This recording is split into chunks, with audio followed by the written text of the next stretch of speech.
لله الذي جمعنا على مائدة القرآن. نحن أيها الأحبة أنا وأنتم في نعمة لا يعرف قدرها إلا من فقدها، فنحمد الله عز وجل أولا وآخرا وظاهرا وباطنا، نحمده على نعمه التي لا تعد ولا تحصى. نحمد الله عز وجل أن خصنا وميزنا بهذه الميزة وهذه الخصيصة. قال الحبيب صلى الله عليه وسلم: إن لله أهلين. قالوا: ومن هم يا رسول الله؟ قال: أهل القرآن هم أهل الله وخاصته. أسأل الله عز وجل أن يجعلني وإياكم منهم. طلب مني الإخوة الكرام المشايخ والفضلاء، وبعد أن استمعنا إلى هذه التلاوات العطرة المباركة بمختلف الروايات وبمختلف مراتب التلاوة، أن نذكر تعليقا يسيرا بما يفتح الله عز وجل به. وما كان لي والله، ولا أقولها مجاملة، أن أتقدم بالحديث بين يدي العلماء الأفاضل والمشايخ الأجلاء، وعلى رأسهم شيخ القراء وإمام المجودين الشيخ أحمد الله، وشيخنا وتاج رأسي فضيلة الشيخ حامد بن أكرم البخاري، الذي له الفضل الكبير بعد الله عز وجل على العبد الضعيف. فأسأل الله عز وجل أن يجزيهم عنا خير الجزاء، ولا نملك إلا أن ندعو لهم في ظهر الغيب وما نقوم به، ويوفقنا الله عز وجل بالقيام به في خدمة القرآن، فهو من بركاتهم وفضلهم، وخيره وفضله وأجره يجدونه عند الله تعالى. من الملاحظات أذكرها سريعا التي أحببت أن أنبه عليها من باب الأمانة بكتاب الله تعالى قبل كل شيء. وبعد ذلك ربما يكون لمشايخي وأساتذتي رأي آخر فيصوبوني أو يصححوا لي أو يتمموا فائدة بإذن الله تعالى. أولا مما لاحظت أن الطالب يقرأ بعدة مراتب، فيقرأ بمرتبة الترتيل ومرتبة التدوير ومرتبة الحذف، مع الخلاف في مسألة المرتبة الأولى هل تسمى ترتيل أو تحفيظ، على خلاف قديم في هذا الأمر، لكن أنا علمت من الإخوة أنهم يسمونها هنا مرتبة الترتيل. فعلى كل من ما ظهر لي أن بعض الطلبة يجيد مرتبة أكثر إجادة من مرتبة أخرى، فلو كانت المسابقة أن يختار الطالب مرتبة فيجيدها إجادة تامة بدل أن يلزم بالمشاركة بجميع المراتب، فبعض الطلبة أبدع في مرتبة الترتيب، وبعضهم أكثر إبداعا في التدوير منه في الترتيب، وبعضهم في الحذر أكثر منه في التدوير والترتيب، وذلك فضل الله يؤتيه من يشاء. فهذا الأمر الأول. الملحظ الثاني: بين كل تلاوة وأخرى يكرر الطالب الاستعاذة، والذي أعلمه أن الاستعاذة تكون في أول القراءة، فإذا قرأت القرآن فاستعذ بالله من الشيطان الرجيم، إذا أردت قراءة القرآن. وإمامنا الشاطبي يقول: إذا ما أردت الدهر تقرأ فاستعذ بما من الشيطان بالله من الشر، على ما أتمنى إلى آخر ما قال. الذي راه الله أعلم أنه يكتفي بالبسملة، انتقل إلى مقطع آخر على اعتبار على القول أنها آية يؤجر عليها القارئ. من الملاحظات الهامة مراعاة الأداء على حساب التجويد، وهذا يكون خاصة في مرتبة الترتيب، المرتبة الأولى. تعلمون أيها الكرام أننا نتعبد الله عز وجل بأداء كتابه، فلا بد أن نحاول أن نقرأه كما تلقيناه، ونلتمس وندعو الله عز وجل أن تكون كيفية قراءتنا ككيفية قراءة سلفنا ممن سبقنا من مشايخنا وعلمائنا إلى سيد الخلق صلى الله عليه وسلم.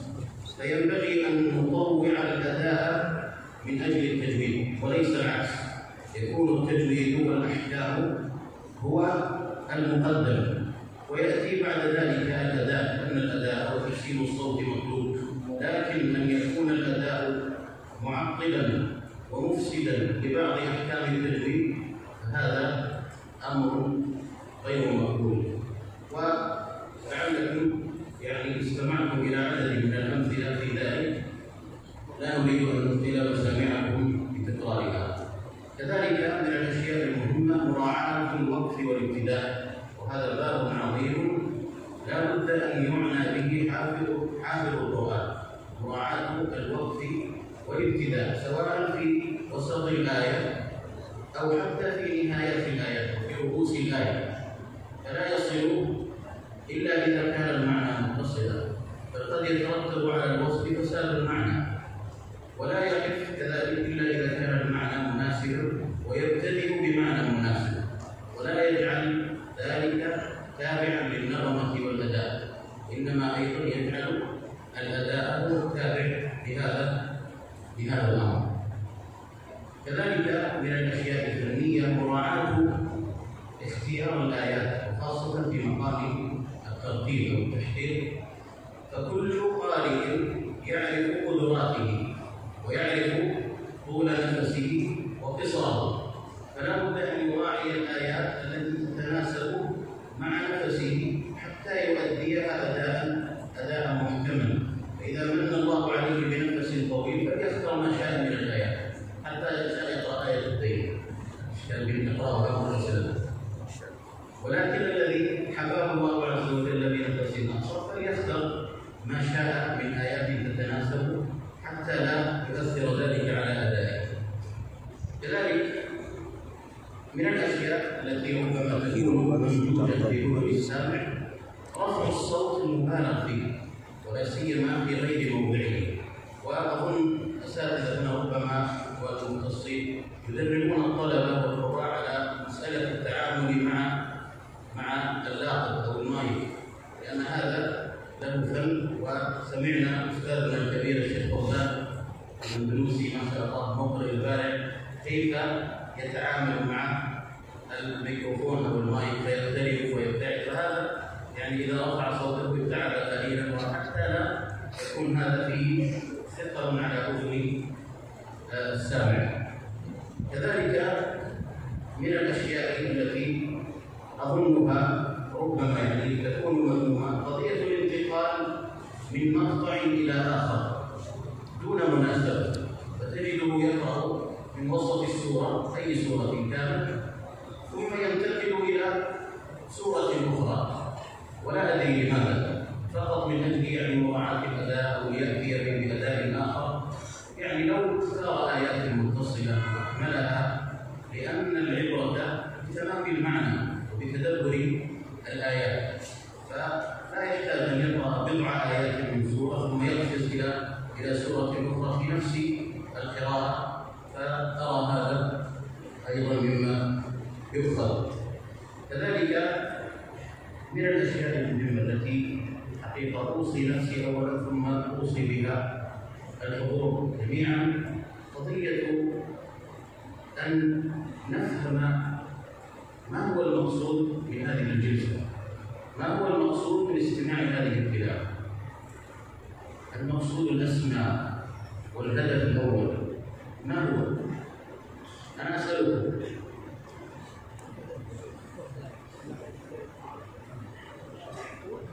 ما هو يا شباب؟ لماذا نستمع إلى كتاب الله عز وجل ونحضر إلى هذه المجالس الطيبة المباركة؟ هل من أجل أن نقول الله ما شاء الله اللهم صل على محمد؟ هل هذا مطلوب؟ هذا جيد أن يعجب الإنسان بصوت القارئ وأن يثني عليه، أن هذا أمر محمود من الله. إذا كان الله عز وجل يعجب بذلك فهذا أمر محمود.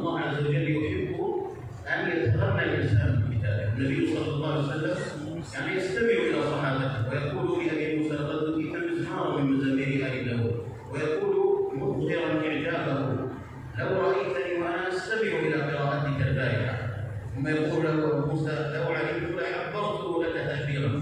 في هذا الجواز ان يحسن الانسان صوته اذا علم ان هناك من يستمع له مع مراعاه النيه التي تكلمنا عليها بالامس، لكن ليس هذا هو المقصود. فنجد القارئ يقرا ايات فيها يعني تنخلع لها القلوب، ايات عذاب وايات فيها تخويف وفيها وعيد، ونجد المستمع يهللون وربما يضحكون وربما يتقافزون، وهذا لا يليق بحرمه كتاب الله عز وجل. ينبغي ان نعنى بهذا ايها الاخوه. ذكرنا بالامس ان الهدف الاكبر بحفظ كتاب الله عز وجل هو التخلق باخلاق القران، وان يكون سمت القران علينا، وان يكون هدي القران علينا، والا لا فائده نستوي مع غيرنا. لكن قارئ القران لا بد ان يكون مميزا، لا بد ان يكون متميزا عن غيره. ومن ذلك اذا حضر في القران لا بد له ان يعلم ان المقصد الاساسي من حضوره هو ان يحرك قلبه، ان يرتفع ايمانه. ارتفاع الايمان يكون بالتدبر وبتامل الايات، بان يخرج القارئ من المجلس ليس ليقول كان الصوت جميلا والشيخ قرأ رفع صوته هنا وانزل هنا وقرأ بمقام كذا، هذا جيد، لكن الهدف الاول والاسمى هو ان يخرج متاثرا مستفيدا منتفعا بما قرأه القارئ. فتنبهوا الى هذا ايها الاحبه الكرام. ارجو من الاساتذه ان يعتنوا بهذا وان يعني يوصلوا هذا الى طلابهم في مثل هذه المجالس الطيبه المباركه. كذلك من الاشياء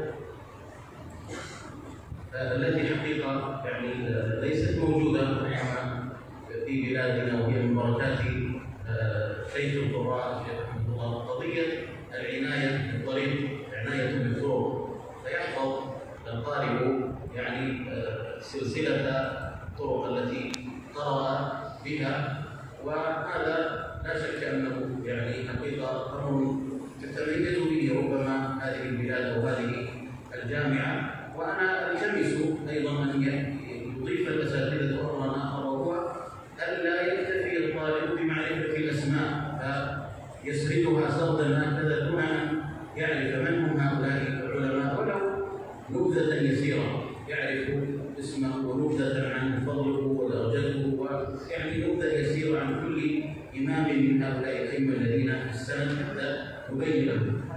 نعم. الحمد لله، نسال الله عز وجل ان يبارك وان يتقبل. هذا يعني ما تيسر واردت التنبيه عليه، واعتذر ان يعني تطفلت عليكم وانا اقلكم علما وقدرا، لكن هي من باب النصيحه لكتاب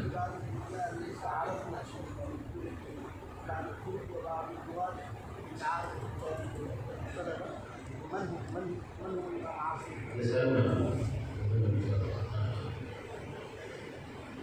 هذا ما أصبته من الله وحده وما أخطأته من نفسي والشيطان، وأكرر اعتذاري بمشايخ الأجلاء وعلمائي وأسيادي إني تقدمت بالحديث بينهم، ولكنه حديث المتعلم وحديث المستفيد.